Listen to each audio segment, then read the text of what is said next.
சகோதரர்களே, நபியுல்லாஹி ஸல்லல்லாஹு அலைஹி வஸல்லம் ஒவ்வொரு தொழுகைக்கு பின்னாலும் யா அல்லாஹ் வறுமையை விட்டு நான் உன்னிடம் பாதுகாவல் தேடுகிறேன் என்று துஆ கூட செஞ்சிருக்கிறார். அவ்வளவு கொடூரமானதான் வறுமை. காதல் ஃபக்ரு ஐ யகூன குஃப்ரா, வறுமை ஒரு ஆளை காஃபிராக்கிருண்டாங்க ஸல்லல்லாஹு அலைஹி வஸல்லம்.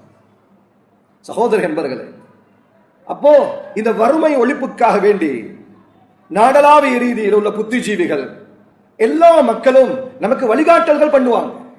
இந்த முறையை கையாளுங்க, நீ இந்த முறையில போனா நீங்க வறுமையை ஒழிக்கலாம், இல்லாமலாக்கலாம். சகோதரர்களே, இமாம்கள் சொல்லுவாங்க, வறுமை இல்லாமல் போக வேண்டுமா, உங்கள் வீட்டுக்குள்ளால் 3 பாவங்கள் இல்லாமல் போக வேண்டும். இந்த 3 பாவங்களையும் மக்கள் பாவமாக கருதுறதே கிடையாது, சகஜமா செய்யறது. சகோதர நண்பர்களே, அருமை ரசூலுல்லாஹி ஸல்லல்லாஹு அலைஹி வஸல்லம் அவர்கள் வறுமையில் வாழல, எளிமையில் வாழ்ந்திருக்கிறார். வறுமை ரொம்ப மோசமானது. இமாம்கள் சொல்லுவாங்க, வறுமைக்கு பல காரணங்கள் இருக்கு குர்ஆன்ல, ஹதீஸ்ல. இந்த காரணங்களில் மிக முக்கியமான 3 காரணங்கள், 3 பாவங்கள் எந்த வீட்டுக்குள்ளால் நிகழுமோ அந்த வீட்டுக்குள்ளால் வறுமை தலைவிரித்தாடும். நினைச்சிடக்கூடாது, வறுமை என்று சொன்னா கஷ்டத்தில் இருக்கிறது மாத்திரமல்ல வறுமை. நாளுக்கு நாள் கடன் கூடுதா, அதுக்கு பேர் வறுமை.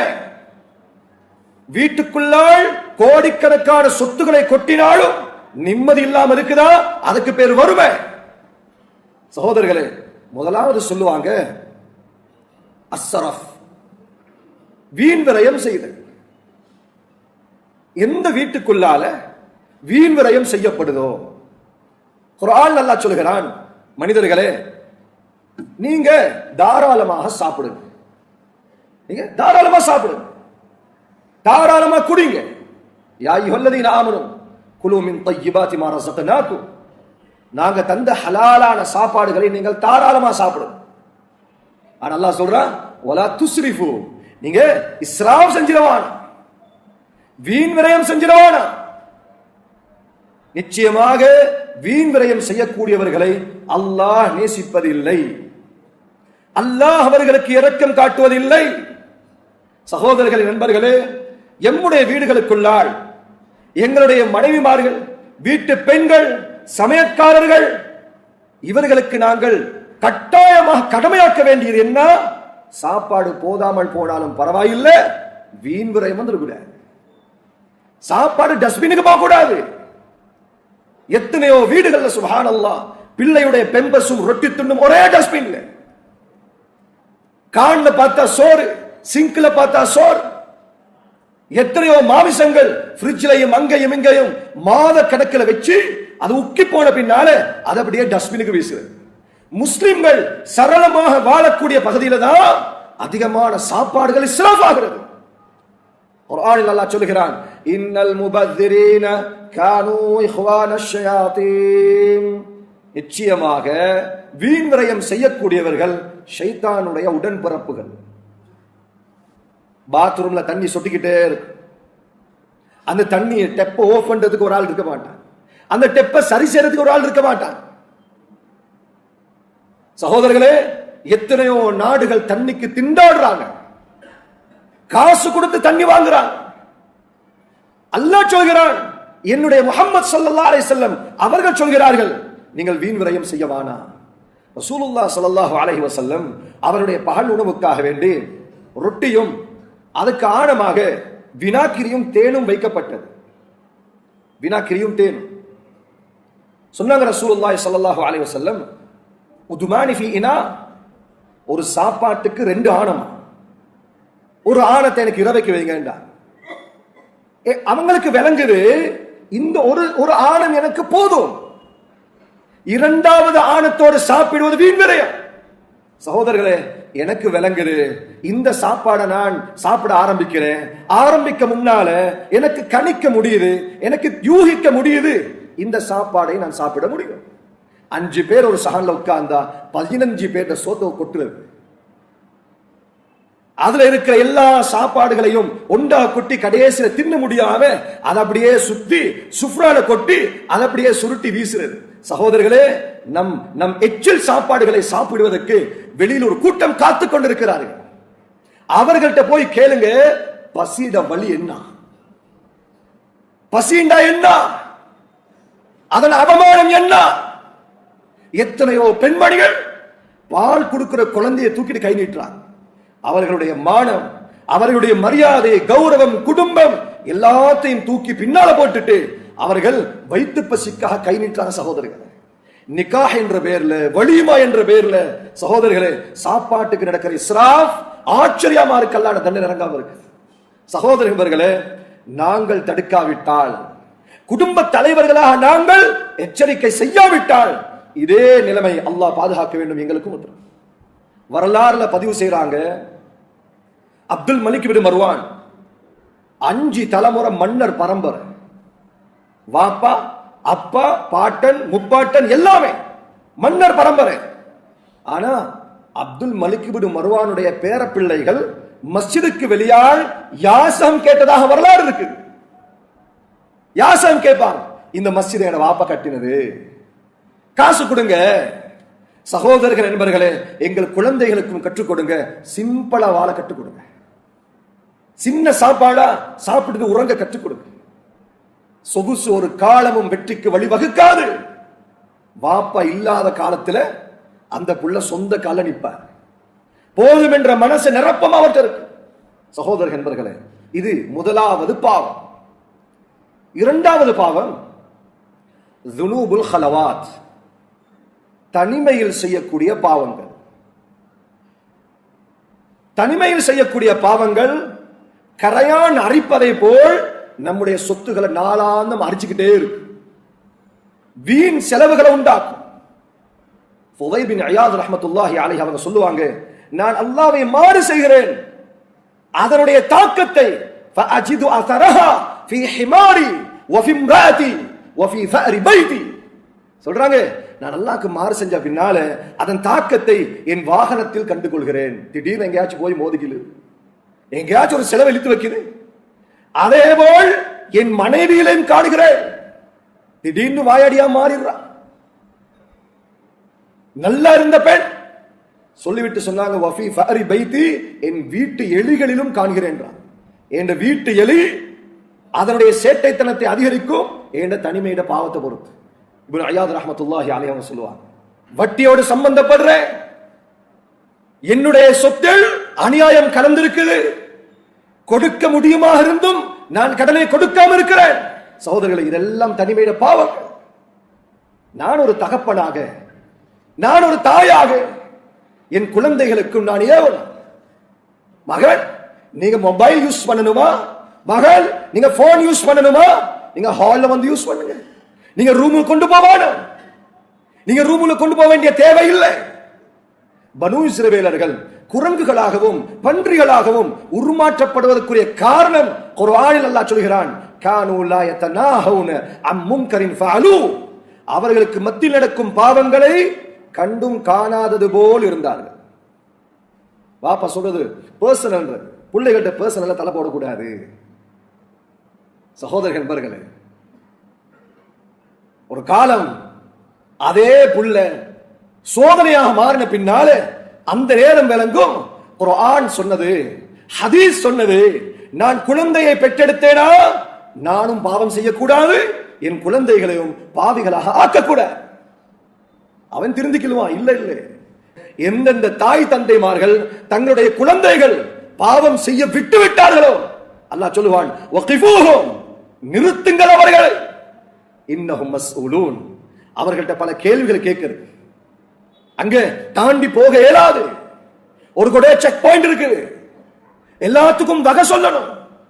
இஸ்லாம் சொல்லுது, குழந்தை பெற்றெடுக்க முன்னால் குழந்தையை வளர்த்துக்குரிய தர்பியாவை நீங்கள் எடுத்துக் கொள்ளுங்கள். குழந்தை எப்படி வளர்க்கணும். சகோதரர்களே, எது எப்படியோ தனிமையுடைய பாவம் எங்களுடைய சொத்துக்களை அழிச்சு போட்டு கரிச்சு போட்டு. மூன்றாவது சொல்லுவாங்க இமாம்கள், ஒரு வீட்டுக்குள்ளால வறுமை வருவதற்குரிய மூன்றாவது பாவம் அத்துலும், அநியாயம் செய்வது. ஹதீஸுல் குத்ஸியில் அல்லாஹ் சொல்கிறான், யா இபாதி, என் அடியார்களே, இன்னி ஹர்ரம்து துல்ம அலா நஃப்ஸி, நிச்சயமாக நான் அநியாயம் செய்வதை எனக்கு நான் ஹராமாக்கி இருக்கிறேன். வஜஅல்துஹு பைனக்கும் முஹர்ரமா, நான் உங்களுக்கும் அதனை ஹராமாக்கி இருக்கிறேன். ஃபலா ததாலமு, நீங்க ஒருவருக்கொருவர் அநியாயம் செஞ்சுக்கலவா. சகோதரர்களே, நான் நான் ஊருக்கு நல்ல மனிதராக இருக்கலாம். ஊர்ல எல்லாம் சொல்றாங்க இவர் நல்ல மனுஷன், இவர் இவர் ஒரு சீதேவி, மக்களுக்கு உதவி செய்யறவர். ஆனா வீட்டுல உள்ள மனைவி சொல்றா இல்ல, வீட்டுல உள்ள தாய் சொல்றா இல்ல, வீட்டுல உள்ள பிள்ளைகள். சகோதர நண்பர்களே, தாய்மார்களுக்கு செய்யற அநியாயம் அல்லாஹ் அக்பர். சகோதர நண்பர்களே, தாய்க்கு செய்யற பாவம், தாய்க்கு செய்யற அநியாயம் இந்த உலகத்தில் எல்லாம் எங்களை நிம்மதியா வாழ விடுறது இல்லை. ரசூலுல்லாஹ் ஸல்லல்லாஹு அலைஹி வஸல்லம் சொன்னாங்க, நேற்று நான் சுவர்க்கத்துக்குள் நுழைந்தேன். சுவர்க்கத்துல யாரோ ஒரு மனிதர் குர்ஆன் ஓதுற சத்தத்தை கேட்டேன். குர்ஆன் ஓத கேட்டேன். நான் கேட்டேன், மன் ஹுவ, யார் அது குர்ஆன் ஓதுறது? எனக்கு சொல்லப்பட்டது ஹாரிஸா இப்னு நுஅமான். ஹாரிஸா குர்ஆன் ஓதுறார். நபி சொன்னாங்க, வகதாலிகல் பிர், வகதாலிகல் பிர், இதுதான் தாய்க்கு செய்யற உபகாரத்தின் கூலி. அவன் மரணிக்க முன்னால் அல்லாஹ் அவன் சுவர்க்கவாதி என்று எழுதி விடுவான். வகான அபர்ரன் நாஸி பி உம்மி, ரவாஹு அஹ்மத். சகோதரர்களே, என தாய் சொல்லணும், என்னுடைய மனைவி சொல்லணும், இவர் எனக்கு நல்லவர், இவர் எனக்கு அநியாயம் செய்யல, இவர் என்னுடைய குழந்தைகளுக்கு துரோகம் செய்யல. சகோதரர்களே, ஒரு தடவை உமர் பின் கத்தாப் ரலியல்லாஹு அன்ஹு அவங்க மக்களுக்கு பைத்துல் மாலுடைய பணங்களை பிரிச்சு கொடுத்திருக்கிறாங்க, பொருட்களை. ஒரு ஆள் ஓடி வந்தார், வந்து சொன்னார், யா அமீர் அல் முஃமினீன் இன்னி துலிம்த், அமீர் அவர்களே, நான் அநியாயம் செய்யப்பட்டேன், எனக்கு நீதத்தை எடுத்துட்டாங்க, எனக்கு நீதம் வேணும். உமர் ரலியல்லாஹு அன்ஹு சொன்னாங்க, நீங்க போய் அப்புறமா வாங்க, நான் வேலையில் இருக்கிறேன், இது முடிஞ்ச பின்னால வரலாமே. அந்த மனிதர் போனாரு, அவருக்கு பொறுக்க முடியல, பலமா தாக்கப்பட்டிருக்கிறார் போல.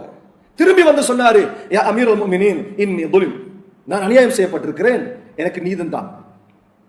உமர் பின் கத்தாப் ரலியல்லாஹு அன்ஹு அவர்களுக்கு வந்த கோபம், கையில இருந்த சாட்டையால தலையுடைய பின்பகுதியில ஒரு அடி போட்டதுதான். அந்த மனிதர் கீழே விழுந்தார். கீழே விழுந்தவர் எலும்பினவர் நெடுவ நடந்து போயிட்டார். உமர் ரலியல்லாஹு தஆலா எல்லாம் முடிஞ்ச பின்னால அறைக்கு வாராங்க. வந்த பின்னால இப்ப அவர்களுக்கு ஓடுது, அடிப்படி ஒரு ஆள் வந்தாரு, அநியாயம் செய்யப்பட்டதா சொன்னாரு, அவரை வரவழைக்க சொன்னாங்க. அவர் வந்த பின்னால உமர் பின் கத்தாப் ரலியல்லாஹு அன்ஹு அதே சாட்டையை கையில கொடுத்து சொன்னாங்க, நான் எப்படி உங்களுக்கு அடிச்சேனோ அதே மாதிரி எனக்கு அடி சொல்லி தலையை காட்டு, தலையை குனிச்சான். அந்த மனிதர் என்ன செஞ்சாரு, சாட்டை அப்படியே தூக்கி உமர் ரலியல்லாஹு அன்ஹுக்கு முன்னால கீழே போட்டார், அடிக்கல. உமர் ரலியல்லாஹு அன்ஹு சொன்னாங்க, ஹல்ல தகம்த, நீ பழி வாங்கி இருக்கலாமே, நீ அடிச்சிருக்கலாமே. அதற்கு அந்த மனிதர் சொன்னாரு, யா உமர் தரக்து ஹக்கி லியௌமில் கியாமா, உமரே, என்னுடைய இந்த பழி வாங்கும் உரிமையை கியாமத்துடைய நாளில் அல்லாஹ்வுக்கு முன்னால் எடுத்துக்கொள்கிறேன். இந்த வார்த்தையை எத்தனையோ பேர் சொல்லிக் கொண்டிருக்கிறார்கள், சொல்லிக் கொண்டு இறக்கிறார்கள். அவர்களுக்கு செய்யப்பட்ட அநியாயம் கியாமத்துடைய நாளையில் அல்லாஹ் கொடுப்பான். மாலிக் யௌமித்தீன், நியாய தீர்ப்பு நாளின் அதிபதி. இங்க சொல்லேனாது, நான் யாருக்கும் தெரியாம செஞ்சிட்டேன், நான் செஞ்ச அநியாயம் நல்ல நேரம் யாரும் பார்க்கல, யாரும் கேட்கல. அல்லாஹ் கேட்கிறான், அயஹ்சபு அல்லம் யரஹு அஹத், நீ நினைக்கிறாயா இந்த அப்பாவிகளை கேட்க பார்க்க யாரும் இல்லை. உமர் பின் கத்தாப் ரலியல்லாஹு அன்ஹு ஃபஅഖذ பிலிபாசி, ஃபஅഖذ பிலிபாசி, ரிவாயத்துல வருது, அவருடைய ஆடையை பிடிச்சு தொங்கினார், மன்னிப்பு கேட்டாங்க. மன்னிப்பு கேட்டாங்க, தயவு செஞ்சு என்ன மன்னிச்சிருங்க. கஃபர்து லக யா உமர், உமரே நான் உங்களை மன்னிச்சிட்டேன். சகோதரர்களே, ரசூலுல்லாஹி ஸல்லல்லாஹு அலைஹி வஸல்லம் அவர்கள் சொன்னார்கள், மக்களே, மௌத்தா போறதுக்கு முன்னால் உங்களுக்குள்ளால் உள்ள அநியாயங்களை பேசி தீர்த்து கொள்ளுங்கள். தீனாரோ திர்ஹமோ பிரயோஜனம் அளிக்காத அந்த நாள் வந்துவிட்டால் அங்கு யாரும் யாருடைய உறவையும் பார்க்க மாட்டார்கள். சகோதரர்களே, இந்த 3 பாவங்கள் இல்லாம போகிறதுக்கு உலமாக்களுடைய சகவாசத்தை கூட்டுங்க, நல்ல மக்களுடைய சகவாசத்தை கூட்டுங்க, அதிகமா மஸ்ஜிதுகளுக்கு நேரத்தை கொடுங்க. சொன்னாங்க ரசூலுல்லாஹி ஸல்லல்லாஹு அலைஹி வஸல்லம், உலக அழிவுக்கு முன்னால் 2 விடயங்கள் அதிகமாகும். கஸ்ரத்து தலாக் வ கஸ்ரத்துல் மௌத். அதிகமான தலாக்குகள் உண்டா, அதிகமா தலாக். ஆளுக்கு கோபம் வருது. நான் ஓபன் டைப் என்று சொல்றது, நான் மூல சுட்டுக்காரன் என்று சொல்றது. சகோதரர்களே, இப்படி சொல்லக்கூடியவர்களே யாராவது இருந்தால் அல்லாஹ்ட தௌபா செய்யுங்க, அல்லாஹ்ட்ட இறங்குங்க, யா அல்லாஹ் என்னை மன்னிச்சுக்க. ஏண்டா அல்லாஹ்வும் ஓபன் டைப் ஆயிட்டா, ஏண்டா அல்லாஹ்வும் அவனுக்கு மூல சூடு வந்துட்டா. சகோதரர்களே, மறைமுகத்தில் செய்த பாவங்களை அதிகம் மன்னிக்கிற ரப்பு என்ற ரப்பு. அவனுக்கு ஒரு பேர் இருக்குது, சத்தார். குறைகளை அதிகம் மறைப்பாள். ஒரு ஆள் முகத்துக்கு முன்னால் சிரித்து விட்டு முதுகுக்கு பின்னால் பேசுவதை அல்லாஹ் வெளிப்படுத்தி விட்டால் இந்த பூமியில் யாரும் மரியாதையாக நடமாட முடியாது. சகோதரர்கள், இரண்டாவது சொன்னாங்க வகஸ்ரத்துல் மௌத், அதிகமான மௌத்துகள் உண்டா. இமாம்கள் சொல்லுவாங்க, இந்த 2 விளைவு என்ன தெரியுமா? அதிகமான தலாக் உண்டாகிறதுனால அனாதை பிள்ளைகளும் விபச்சாரங்களும் அதிகரிக்கும். அதிகமான மௌத் உண்டாகிறதுனால கபருடைய பயம் போயிடும். மௌத்துடைய செய்தி கேள்விப்பட்டாச்சா, ஒரு மெசேஜை தட்டி விட்டாச்சு, இன்னா லில்லாஹி வ இன்னா இலைஹி ராஜிஊன். அவர் மையத்துக்கு போறதில்ல, கபிரிஸ்தானுக்கு போறது இல்ல. அங்க சஹாபி அலூரார் உஸ்மான் ரலியல்லாஹு அன்ஹு தாடி நலையுது. அபூபக்கர் அழுகிறார், கைஃப ஹாலி யா இலாஹி. உமர் பின் கத்தாப் ரலியல்லாஹு அன்ஹு புலம்புறாங்க, குருவியே நான் உன்ன பாரு ஒரு பறவை மாதிரி இருக்க கூடாதா? யா லைத்தனி குன்து மிஸ்லக். அலி ரலியல்லாஹு அன்ஹு யதமல்மலு தமல்முல சலீம், பாம்பு கொத்தப்பட்டவன் போல் புரண்டுகிட்டு இருக்கிறாங்க தஹஜ்ஜுத்ல. கபர்ல பயம். மௌத் அதிகரிக்க அதிகரிக்க கபிரிஸ்தானுக்கு போக வர கபர்ல பயம் போயிடும், மஹ்ஷருடைய பயம் போயிடும். கண்ணீர் வருது இல்லை. கபர் இருட்டான வீடு, புழுக்கள வீடு, கேட்டு கேட்டு சலிச்சு போச்சு. சகோதரர்கள் நண்பர்களே, இந்த 2ம் வந்து விட்டால் இமாம்கள் சொல்றாங்க இந்த 2 பாவம் சேர்ந்து வந்துடும். அதனால வாழ்ந்த காலம் அதிகம், வாழ இருக்கிற காலம் சொற்பம். அல்லாஹ் எவர்களுக்கெல்லாம் இந்த உலகத்தில் கலிமாவை கொடுத்தானோ அவர்கள் பாக்கியசாலிகள். அந்த கலிமாவை கொடுத்தால் அதே கலிமாவில் இறப்பதை அல்லாஹ் எதிர்பார்க்கிறான். வலா தமூதுன்ன இல்லா வ அன்தும் முஸ்லிமூன், நீங்கள் முஸ்லிம்களாகவே தவிர என்னிடம் வந்துட வேணாம் அல்லாஹ் சொல்கிறான்.